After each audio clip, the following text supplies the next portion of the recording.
Los Angeles Lakers ngayon lang nakabawi kay Nikola Jokic. At Jimmy Butler may patutunayan sa team ng Golden State Warriors. So para nga sa una nating balita, since time pa ni Coach Darvin Ham sa team ng Los Angeles Lakers, hindi nga natin noong nakikita ang pagtatapat ng Denver Nuggets at LA Lakers sa regular season man yan or playoffs. Sa laging matchup nga nila noon nung kasama pa nila si Anthony Davis, karoon nga lang ang Lakers ang 14-1 record. Tangka-isa-isa nga lang nilang panalo noon ay nitong nakaraang playoffs, kung saan nilaglag pa din sila ng Denver Nuggets.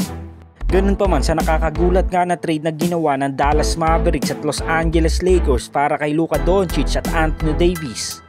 Aasahan nga ni Rob Pelinka na for future nga ang pagkakatrade nila kay AD para kay Luka Doncic. Dahil sa oras nga na mag-retire na ang 4-time MVP LeBron James, meron na nga kagad silang gagawing franchise player ng kanilang team. Ngunit sa pagsasama nga ni Luka at ang 4-time MVP LeBron James sa iilang games ng Lakers, kita nga ng lahat kung ano ang kaya nilang gawin nasa duo.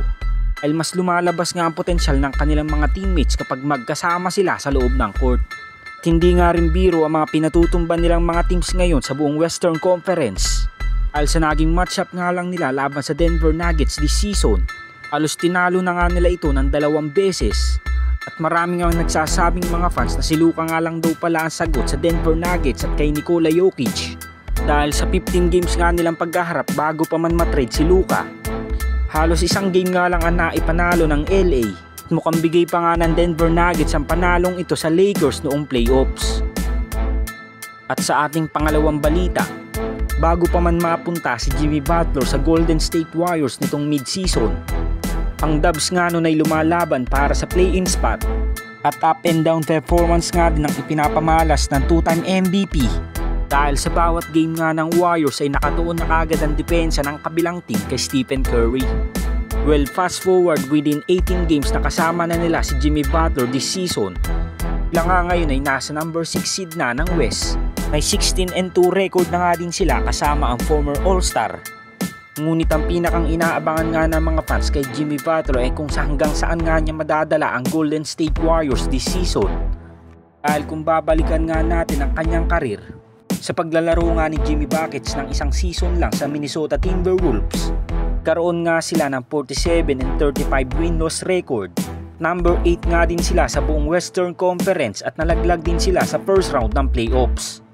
Sa isang season nga din niyang paglalaro sa Sixers kasama sila Joel Embiid at Ben Simmons, nagkaroon sila ng 51-31 win-loss record sa standings.